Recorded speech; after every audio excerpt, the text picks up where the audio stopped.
Good morning. Good morning, everyone. Thank you for joining us. Interesting time to be uh, talking about energy, uh, where something you don't do but you get blamed for. That's what we have heard yesterday. But that's okay. That's part of life. We'll move on. We all will see how the everything pans out. But we all obviously are living at a time which is of profound transition in the modern history. Uh, the way the world produces, consumes, and secures energy is being written real time.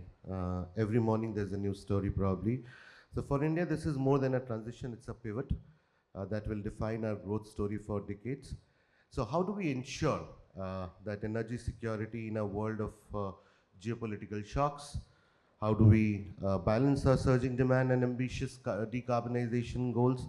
And how can we attract global capital and build self-reliant supply? And these are some of the questions probably we'll try to answer in this session. So thank you everyone, dear panelists, for joining us. And I see that we have representation from wind, from sun, from fossil. So it will be interesting. What I request is that while I'll go across and ask questions, please chime in wherever you want. Please share your views so that I have some 7-8 questions, but I'm hoping to finish in 2 so that we can have a good conversation. So thank you, everyone. So Mr. Kumar, I'll start with you. And we'll go around very quickly with this question, and then probably we take the conversation ahead. If we have to identify one of the single largest or biggest risk that India is facing right now in terms of energy transition, what would that be and why, in your opinion? Mr. Kumar, yes. Yes. So, what was the biggest challenge you see when it comes to energy transition for India? Yeah, very good morning, everyone.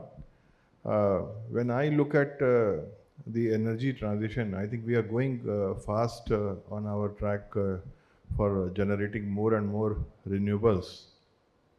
But it is our discoms which are facing biggest challenges in terms of scaling up the infrastructure and coping up with the huge losses which they have already. That very huge debt trap is there, and further their running losses every year annually are also in the vicinity of about 68,000 crores, and more than 7 lakh crores of the total debt burden is there.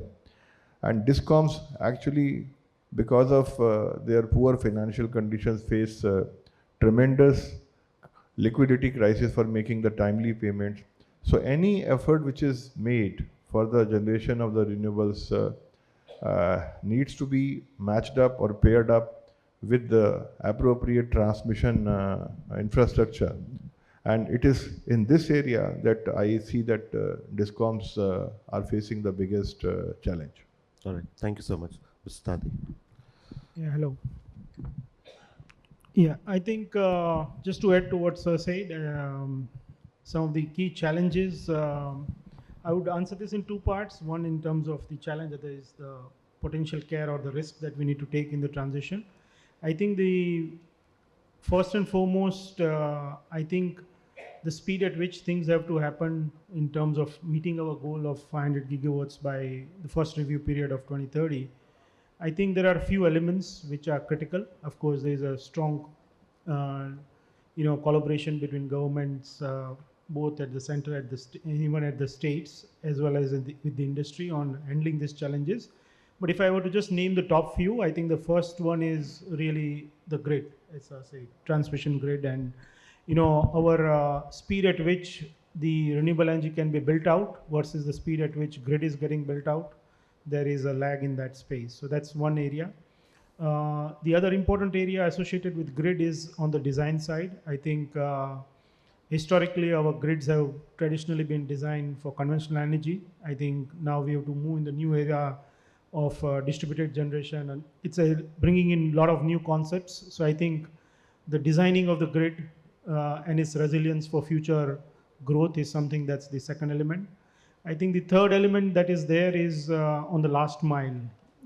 Today, on ground project execution, there are quite a few challenges that you get on the ground, and I think we are working with all the state governments to see how we can debottleneck some of those issues, land, ROW, and other issues which are there for getting things executed on ground. And lastly, I would say that on the demand side, these are more on the supply side. I think on the demand side, while we have a thriving demand both from central procurement as well as C&I, industry, India Inc. going on their green energy transition also. But the central procurement, we have hit a situation where currently there are quite a few delays that we are seeing. Almost 30 plus gigawatts of PSAs are pending to get signed. And this is primarily because of state and central coordination issues. And I think that's getting, there's work happening in that space as a top priority. But these are some of the key challenges as we face in the energy transition. From a risk point of view, I would just say that while this is an excellent opportunity for India to really stimulate its growth through RE transition, I think it's important that we keep cost of energy at the core of the whole transition. And while we are trying to make this transition, it's important that we don't go for short-term solutions and compromise the long term. So I think I would say that is where the focus has to remain, that we should not end up having a costly system at the back end which gets built up due to short-term decisions, but develop a more long-term sustainable so that we can ultimately have a low-cost energy and make energy affordable for all. Right. Okay. All right. Thank you so much. I think the cost is a very important point that you've pointed out, especially in a country like India. Mr. Mastin, if I can take your views. Yeah, thank you for having us. I think the biggest challenge and/or risks that we're all facing as a world, as India, something that ExxonMobil is very focused on as well, is trying to manage the dual challenge. Meeting rising energy demand. Obviously, that is happening here in spades in India, with the most populous country in the world, and those demands increasing every single day. And how we meet those demands while reducing emissions is probably the largest challenge of our generation, right?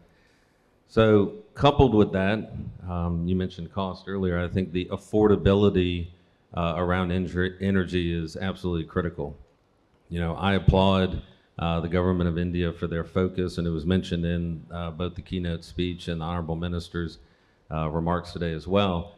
The focus on growing renewables and the focus on having an energy mix and a very diverse set of energy sources is going to be required to solve this challenge if we're going to be able to grow energy demand while reducing emissions.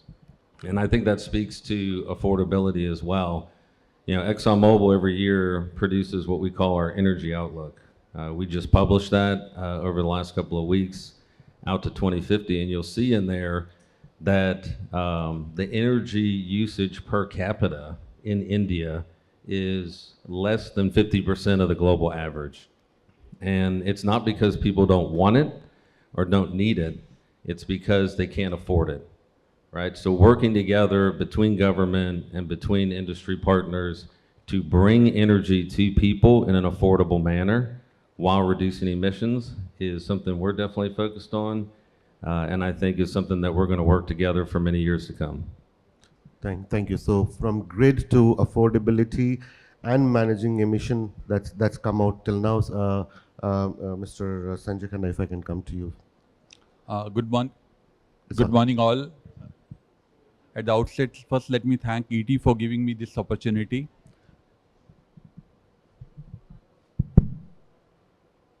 I come from oil and gas industry, and let me share that the biggest risk for energy transition as per me is that when energy availability, affordability and sustainability, they don't go in sync.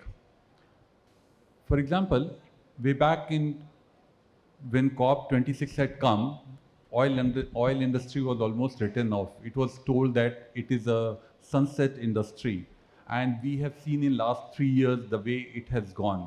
And now the world has recognized that all the forms of energies are very, very crucial, and they will grow with the time. And for a country like India, it is all the more important when we are hugely dependent on outside world, that we have to have a very, very good balance between availability, affordability, and sustainability. So for me, the trio of 3E, which is nothing but execution, ecosystem, and right economy, is the solution for taking care of biggest risk for the energy transition. Thank you. Thank you so much. Thank you so much. Mr. Ashish Khanna. Thank you. Can you hear me? Yes, it's working. Good. First of all, thanks to ET for having me. It's working now. It's wonderful to have a panel where both the oil and gas and the renewable energy folks agree that affordability and reliability are indeed the biggest challenges. I would mention, everything has almost been said, that the last mile, whether it is the DISCOM's financial viability, whether it is the land issues that will become more and more, because India is relatively a land constrained country, but also looking at integration of renewables and battery storage. So that's all one bucket. The only other thing that nobody else has said, I will say that financing can become a constraint. It doesn't seem like a constraint right now, but as we try and go 500 gigawatts and others, we need to triple our financing requirements, so a lot more innovation is required. Thank you. Thank you so much. So yes, financing, obviously, I mean, the more we grow, I think the ROI needs to be presented accordingly. And if we are not able to afford, then it's a trap, basically, which feeds into one another, that even if money comes in, there is no ROI, and then we have other issues of DISCOMs and all. So where I'll move to is that while we talked about right now internally, these are the issues that we face as challenges. What should be India's priorities? And Mr. Kumar, I'll come to you with this. Over the next decade, we are amid global political disruptions, and there are conflicts, supply chain issues. What should be our priority right now? Well, I look at India, I think, focusing on three priorities. First is for the energy security.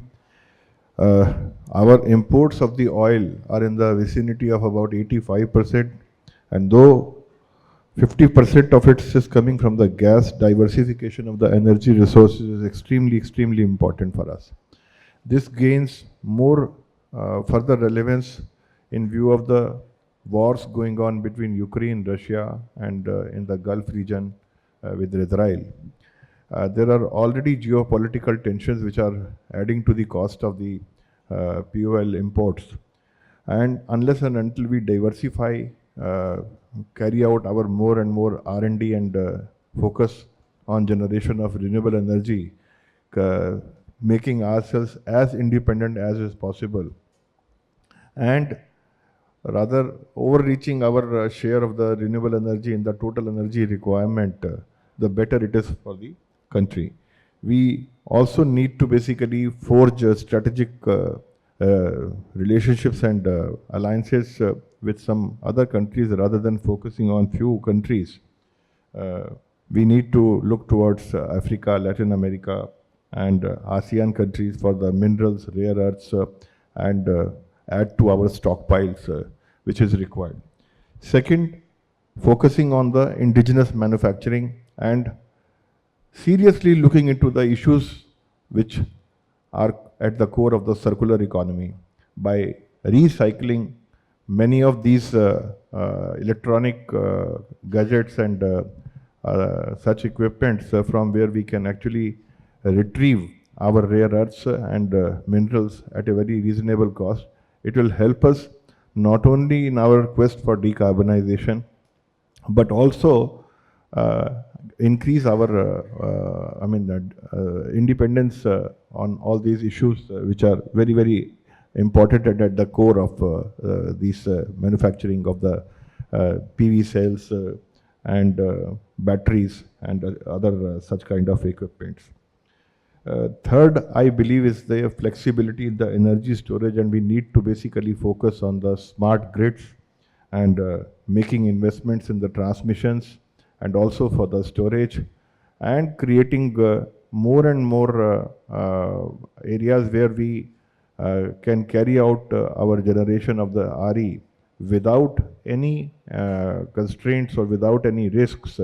Otherwise, our target of going 500 gigawatts of the non-conventional renewable energy would be at risk if we are not able to match the storage part at a good pace with the generation. All right, thank you so much. You want to Yeah, add? I think I would say, three key priorities we should probably look at. The number one would be on climate action. I think, we must not kind of lose the sight of that as we are seeing month on month severe calamities that are hitting across the world, India not being left out too. I think it's very important we stay on course on that, and I think the biggest solution for that is going to be energy transition. And I think today, if we have to stay on course to the 1.5 degree net zero target first review period, I think effectively we have to grow from current levels to about 3x from where we are in all renewables. The current trajectory broadly takes us to about 2.5x. So there is still a gap on that space where we have to speed up RE transition. I think the second, as stated, I think is important is the energy security. So I think and energy resilience. So I think that's the second part. Once again, it's very important that we stay on course to make the energy transition happen, because in the complex situation that the geopolitics today, and I think this is a new normal. World is going to remain this complicated and multipolar world that we all exist in today. Looking inwards to be self-resilient in energy security, and I think India is blessed with both wind and solar to more than meets its 100% energy requirements. So it's a kind of a blessing that we have, and we cannot afford to lose that. And lastly, I would say is we must not lose out on the opportunity of Make in India. I think not just building the gigawatts, but Make in India gigawatts are important. And I think the trickle down effects, if we can do that, will further stimulate the growth in growing your economy to a significant level. Okay. I think it seems to be boiling down to infrastructure and storage somehow if renewables have to. And this has been a story for long, but not much has been done. And you pointed out about financing. Is that something which is affecting this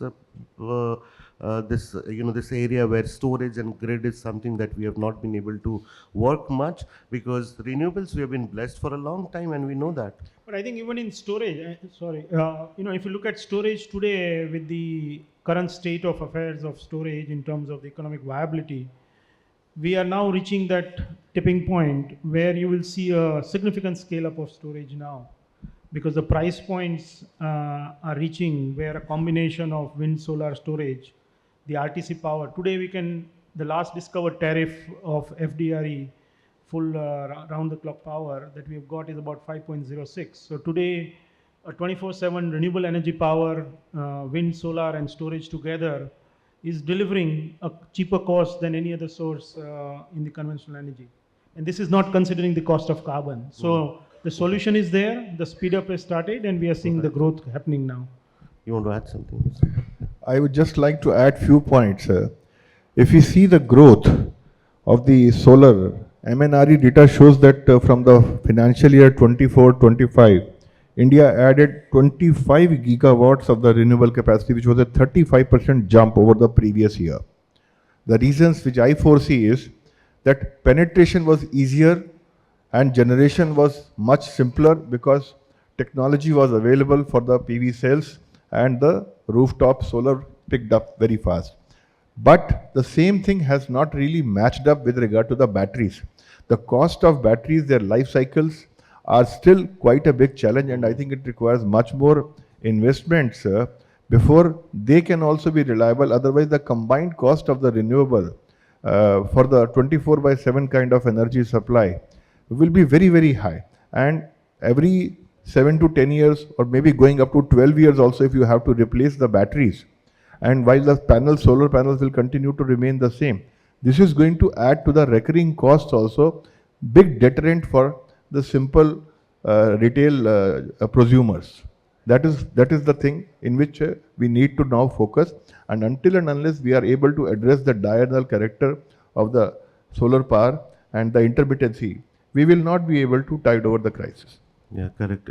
Else it will remain a bridge, as we always. Yes. Yeah, I agree. Sorry. Yeah. Great. No, I think because you asked Yeah, that yeah, question, I will yes, quickly yes. respond more from an international perspective. Not only in India, in every country, energy security, industrial policy, and economics are intertwined.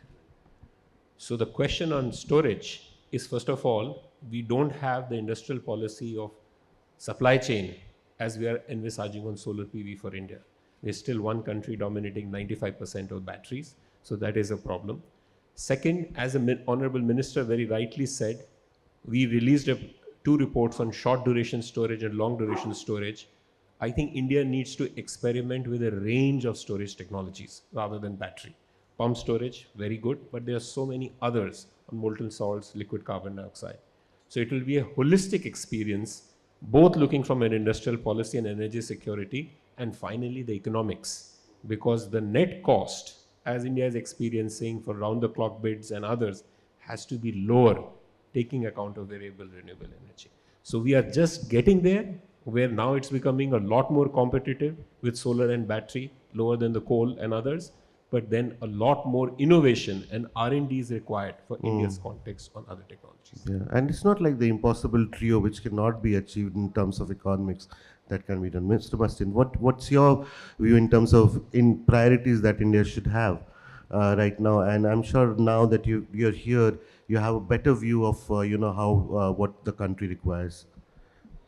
Yeah, I agree with what's been stated so far, so I won't reiterate those. But maybe I'll talk a little bit about the value chains that we participate in, starting from upstream exploration all the way through refining and chemical products. I think a key focus for the country needs to be attracting investment. And I say that for a couple of reasons. One, back to my earlier comments on what the demand looks like. India is and will be for many years to come a growing market and a very attractive market with steady economic growth, which means that investment will come or should come.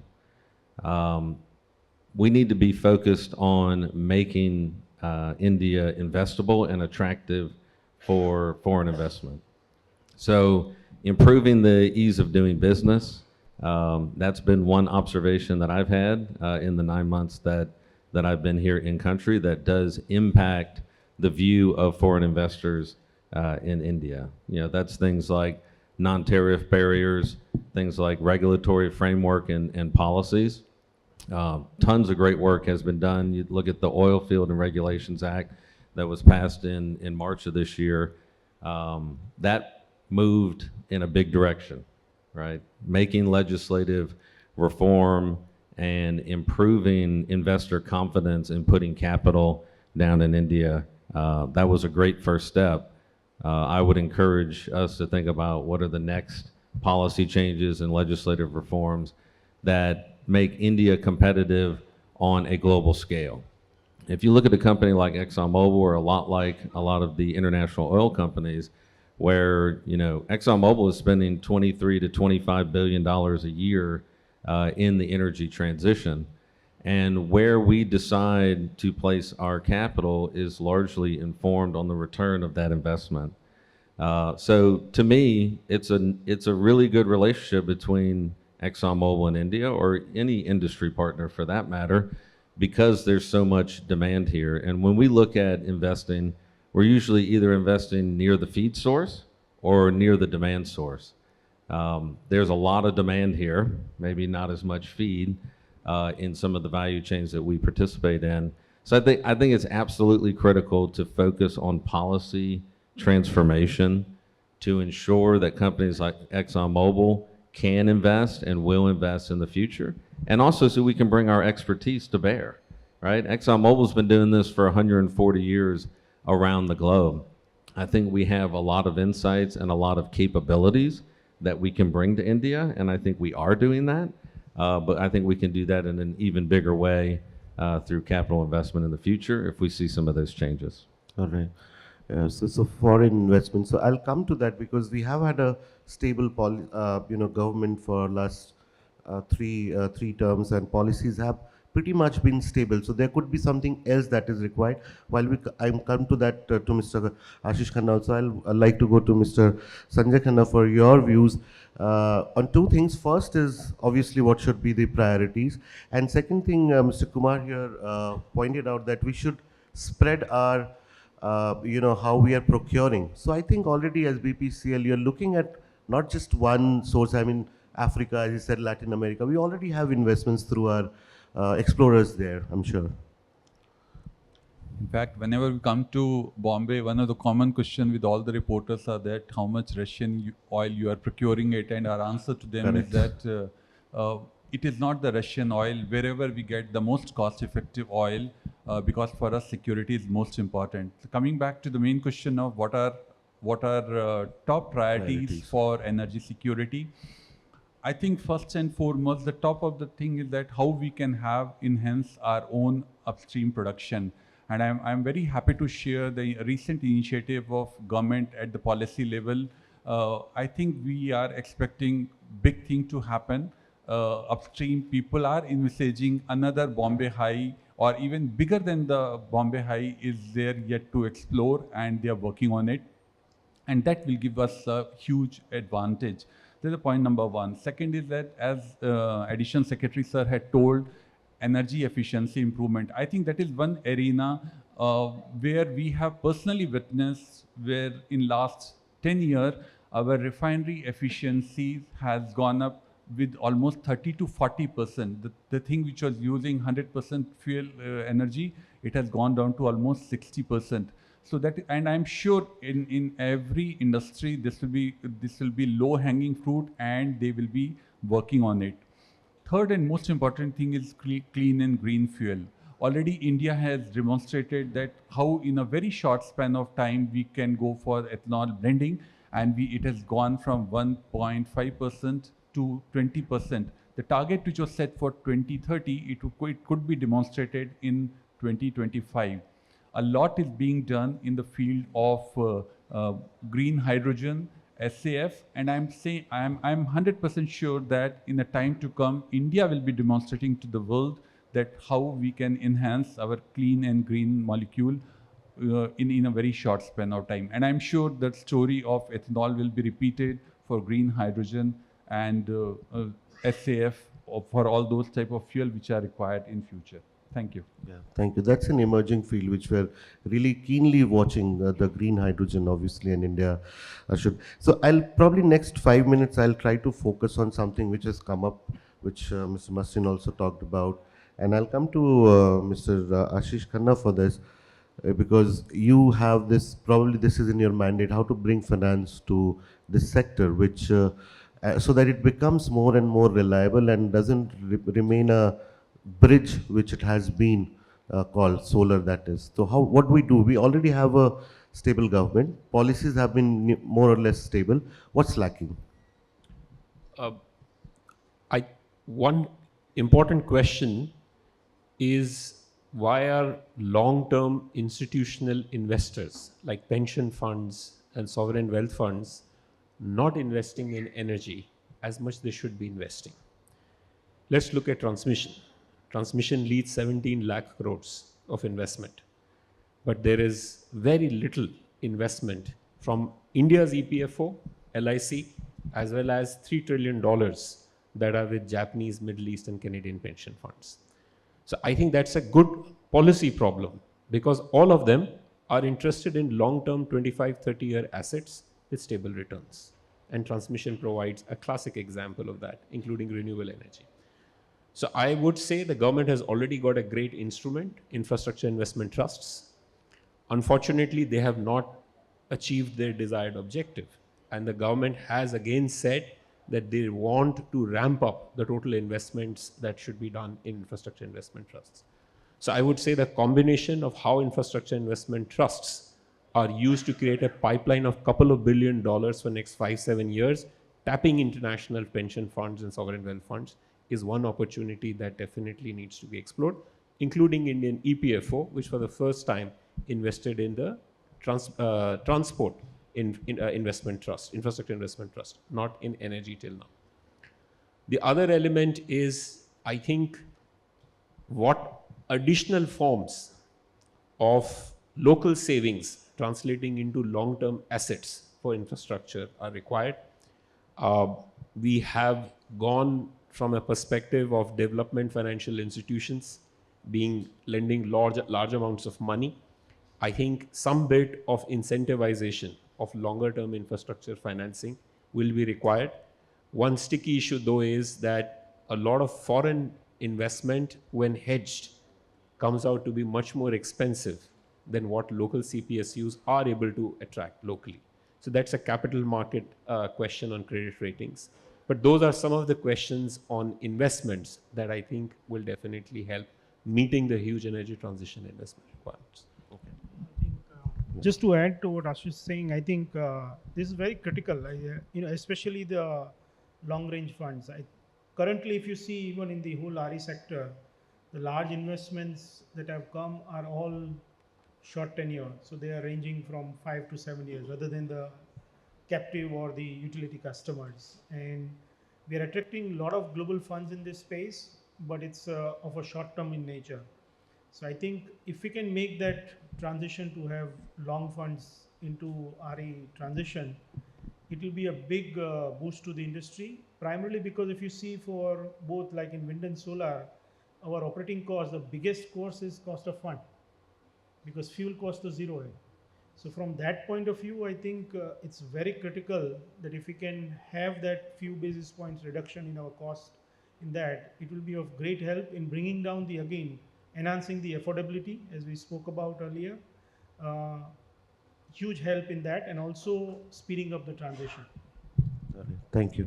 Mr. Bastian, if you have to go, if you have to meet some foreign investors, now that you have the view and you heard what we are, so which you think is the most critical pain point that we just spoke about will be the deal breaker in terms of foreign financing coming in? And I know that Indian funds have already been conservative, but foreign funds, pension funds have been aggressive, but still they don't come here, right? So my question is that if you heard that what were the problems which Mr. Tati and Mr. Khanna said, which one is the biggest deal breaker in terms of investments coming into India? Yeah, as I mentioned, I think the ease of doing business is, I don't want to say it's a deal breaker, because I think there's definitely deal space there. I think investor confidence that what we expect to happen will manifest in reality. And there's no one thing underneath each of that. And that's continuing to discuss with the government, partner with the government, and talk about what foreign investors need to not just make a one-time investment, but to make sustained investment. ExxonMobil has put capital in India. We invested $110 million in a lube oil blend plant in the state of Maharashtra, and we're going to start that up later this year. That's the starting point, right? We now want to take it to multiples higher than that, right? But we have, now that we've invested, we've experienced some things like land issues, getting permits. Some of the engagements and the regulatory process are overly cumbersome and overly burdensome for foreign investors. And we've gotten a lot of support, right, from state entities or even entities out of the federal government. So those need to be sustained and improved. And we need transparency, we need predictability. I agree with you that there's been some level of stability, but I would argue that we need to change that. We need to transform, and we need to make India very attractive. As I mentioned before, there's so much opportunity here. it would be a travesty to miss the opportunity because we're not open to change and to create an environment where foreign investment wants to be here in the short, medium, and long term. Right. But it has to be competitive on a global scale, and it has to be competitive in the boardrooms where these conversations are happening and final investment decisions are being made. Right. Yeah, I think you're correct that some of the issues which we probably don't look at, for instance, you talked about land, and Mr. Sanjay Khanna is sitting right beside you and will remember that a big opportunity in Maharashtra was lost because of land, where a large foreign investment was to come in for a refinery. So yes, those are the issues I concur that we need to address. With permission of everyone on the stage, we have around 6 minutes left. Are we okay to take some questions from the audience? Thank you so much. So if you have any questions, anyone, if you can raise your hand, we'll pass on the mic. If you have any questions, anyone? I see a hand here. If we can have a mic here. And sir, please introduce yourself very quickly and briefly put your question to the panelists that you would want to answer this question. Good morning. This is Sanjeev from Farmer Organization, and I have a question to Mr. Sanjay ji regarding decarbonizing policy of Bharat Petroleum and how and what all steps have been taken with decarbonizing and achieving net carbon target. Thank you. 2 years back, we had taken a target that by 2040, we will be the net zero for scope 1 and 2. And as I told earlier, the low-hanging fruit in the direction was energy efficiency improvement. That will give us around 10%. And I will say we are very much in place, and by 2032, we will be achieving that target. And to further aid now, even BII has come out with giving a target to us on the annual basis. It is no more the energy reduction, but it is a decarbonization, CO2 intensity reduction. That is the target. So that is number one. Number two is that in the field of green fuel, which is the summation of combination of SAF, bioethanol, our own bioethanol generation, the addition to the fuel, and third in the series is the green hydrogen. And I'm very happy to say we have taken a baby step of setting up a 5 KTPA plant, going to set up a 5 KTPA plant in our Bina refinery in next 2.5 years, and many more are in pipeline. One 5 megawatt plant is already up and running at our Bina refinery, and this is a 5 KTPA plant which is going to come up. And in the same direction, we have a future plan for which are not so clear at this juncture regarding the carbon capture. We are working in that direction.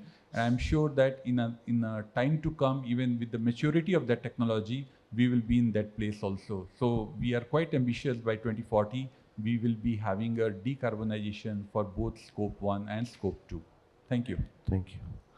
Any more questions? I see a hand right behind there.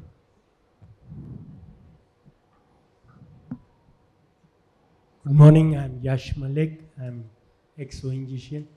I have a question for Mr. Michael. With the new ORD Act being cleared, do we see some block being picked up by Exxon in offshore? And also, do you have any interest in onshore activities? I think the question was in relation to the recent act and then also offshore activities. Yeah. Yes. Offshore is one, and also, are you planning to move to onshore also? Are we planning to move to onshore also? Is that the question? Okay. So I mean, I think as it stands today, ExxonMobil, along with many other international oil companies, have now had a chance to look at 3D, 4D seismic data. We had all of our technical experts take a look at that. And I think, everyone's aware that we have a heads of agreement with ONGC in the KG Basin. So that is our area of focus based on the data that we have looked at and where we think, the highest probability of a find would be based on everything we've looked at in the offshore space. to my knowledge, we haven't looked in the onshore space at this time. Doesn't mean that we're not interested. We do a lot of onshore activities around the world. Obviously, we're doing a lot of that in the U.S. and the Permian Basin, for example. So I think that's a future discussion and a future opportunity that we would be open to look at if the data is made available, and obviously provide our perspective on what the rocks look like and what the viability of potential investment would be. On the Oil Fields Act, like I said before, I think that was a great first step. We have advocated for some of those changes over the last couple of years, and we're very happy to see that those were taken on by the government and that legislative reform was passed. That continues to keep companies like ExxonMobil at the table when we can see that level of partnership and movement in the right direction. Having said that, I think there are still definitely some elements that we would have liked to have seen in the act that are not included. The feedback is that we'll include that in contracts as we move forward. We're happy to have that discussion, but I will tell you, back to being competitive on a global scale, including that in legislation versus in individual contracts would put it analogous to how we do business in other parts of the world. So back to my earlier comments on being competitive, we need to get up to the global standard on how we do business. And if we can do that, I think you're going to see a lot more interest, not only from ExxonMobil, but from other companies like ExxonMobil. Thank you so much. I think we have run out of time, and so probably one quick question from the gentleman there. Yeah.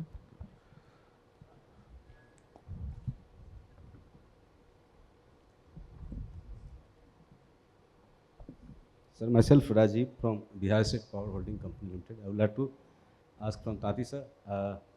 Sir, can you speak a little louder? Yeah. I would like to myself Rajiv from Bihar State Power Holding Company Limited.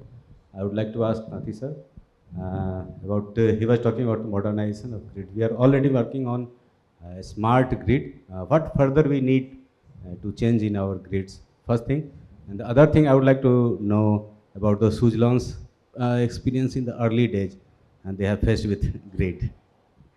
Thank you for that question. I think several things. If we look at the state level, we would be moving into an arena of decentralization. So historically, our grids have all been grid connected. So distributed generation is something that will come in as a new norm. You will see pockets of villages and areas which will go into that design. That will require a different approach to energy management. And also it requires that resilience, as sir was saying, to have that right combination of wind, solar, storage, to be able to have a standalone system from that point of view. I think there is also a huge potential in when we today map the generation curve. Of course, you have a clean curve as far as solar energy is concerned. But when you look at wind energy, you have a load following curve reasonably. So morning peaks, evening peaks, wind can support, which solar can't support. So again, your need for storage significantly drops the moment you have. So the energy mix in your design of local regions will become important, and intrastate relationships will become important in the new grid design, where you could have situations of excess energy coming out.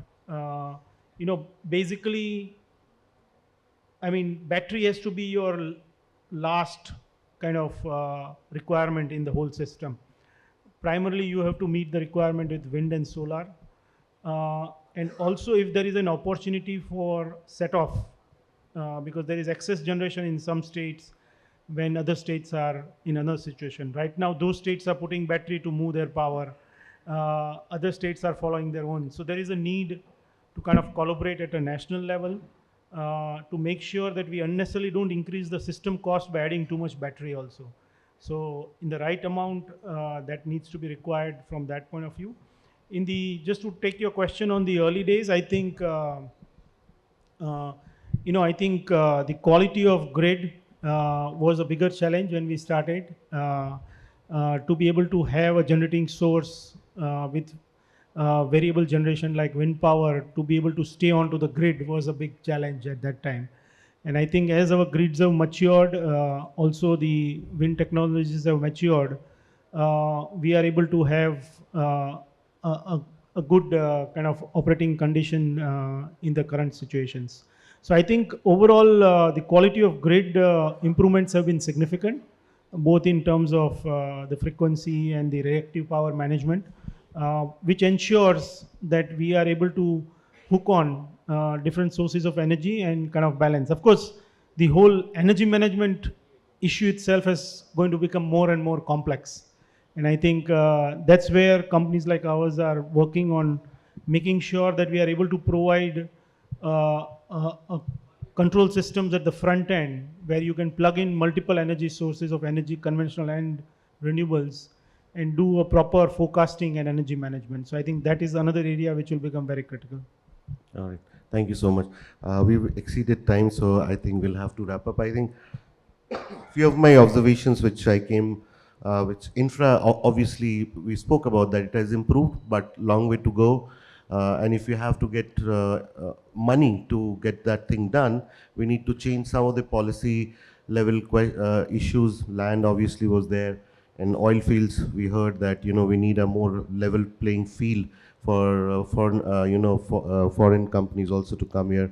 And then last mile remains a big challenge, and that is all we could pack up in 1 hour. I'm sure that we could have sat here for another couple of hours and would not have finished. So thank you so much, everyone. If you have more questions, these gentlemen will be available to answer the questions. Thank you so much.